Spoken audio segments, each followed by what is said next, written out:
My fiancé tried to squeeze my money and flee. But she didn't know I was one step ahead. I'm 32 male, and for most of my adult life, I've prided myself on being someone who values honesty and hard work. I've worked my way up in a tech company, saved carefully, and built a stable life.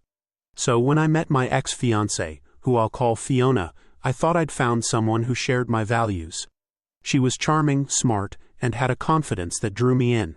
But as I later discovered, she also had a darker side, a manipulative streak hidden beneath her polished exterior.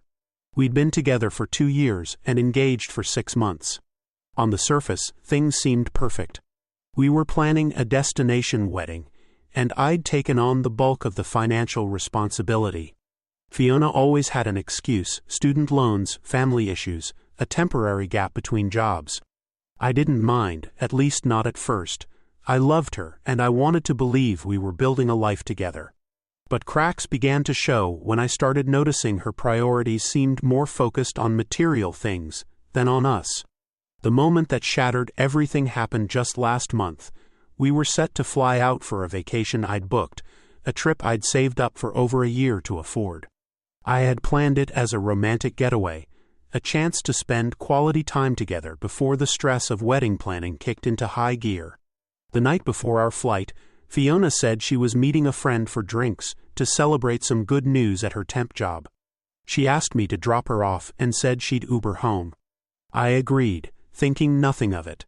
But as I waited in the car for her to grab her bag, I realized I'd forgotten my phone charger in the living room. When I went back inside, I heard her talking on her phone, laughing in a way that immediately caught my attention. Curious, I paused in the hallway listening.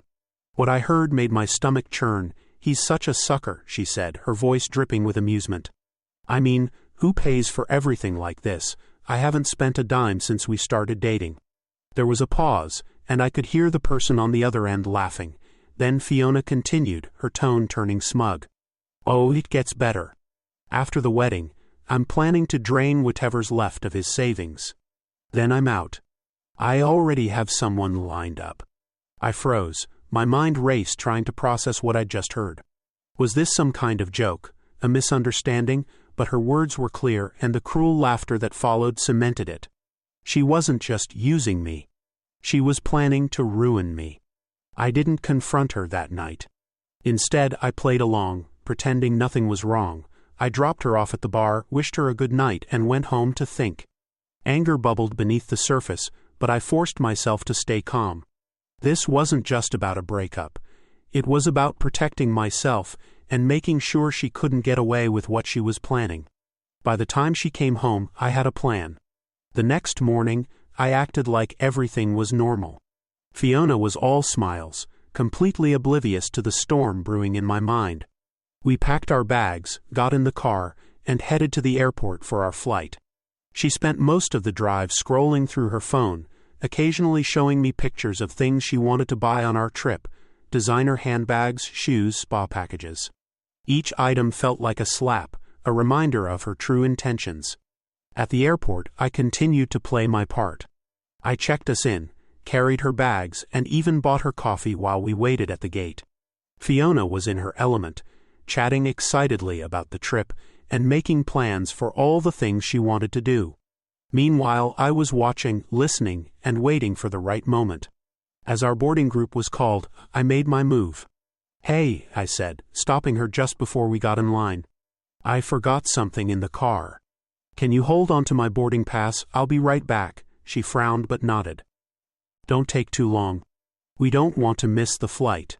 I handed her my boarding pass and walked away, heading not toward the parking lot, but toward the exit. I could feel the adrenaline kicking in as I left the terminal and hailed a cab back home. She had no idea I wasn't coming back. By the time Fiona realized I wasn't on the flight, I was already back at our apartment, packing her belongings. She started calling and texting frantically, but I ignored every message. Her texts escalated quickly, from confusion to anger to outright panic. "Where are you? We're about to take off. This isn't funny. Get back here now. If you don't show up, I swear." I didn't respond.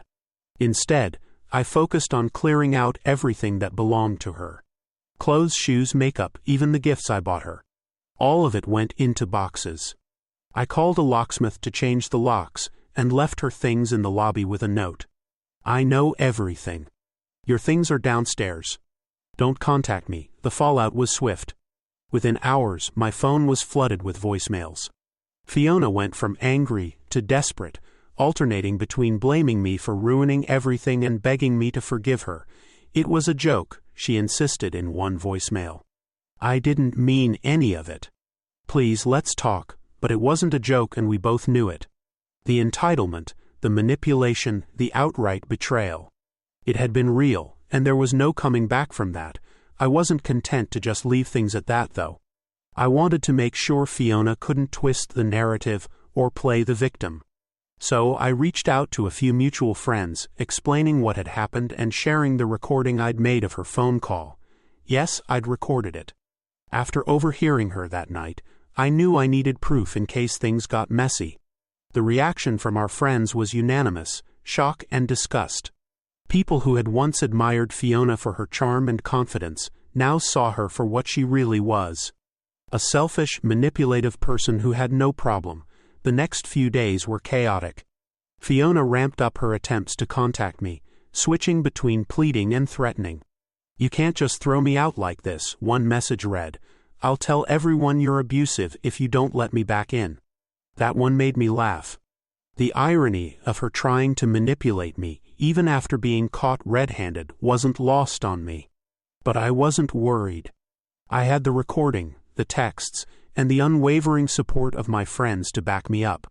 If she wanted to try and tarnish my reputation, she'd only end up exposing herself.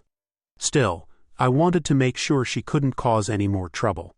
So, I reached out to my lawyer to formally sever any financial ties we might have shared. Luckily, we hadn't combined accounts or signed any contracts together. But I had been paying for her phone plan and a few subscription services. I canceled everything immediately. I also reached out to the landlord of her previous apartment, which I'd helped her cover rent for when she'd fallen on hard times. The landlord confirmed what I'd suspected.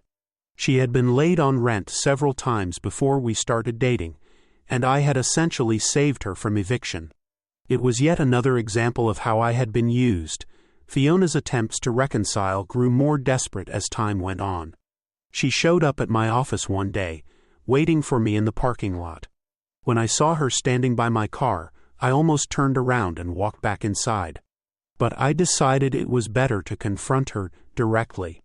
What do you want, Fiona? I asked, keeping my voice steady. She looked at me with tears in her eyes. But I wasn't buying the act. Please just hear me out, she said. I didn't mean what I said that night. I was drunk and I was venting. I love you. You know I do. I cross my arms. Drunk or not, you don't say things like that unless there's some truth to them. You plan to take advantage of me, Fiona. I overheard it. I have proof. There's nothing you can say that'll make me forget that. Her expression shifted, the tears replaced by frustration. So you're really going to throw everything away? Over one mistake? One mistake. I repeated, my voice rising. You were bragging about cheating on me and draining my bank account. That's not a mistake. That's who you are. She stared at me, stunned into silence. For a moment, I thought she might apologize. But instead she muttered, "You'll regret this," and stormed off.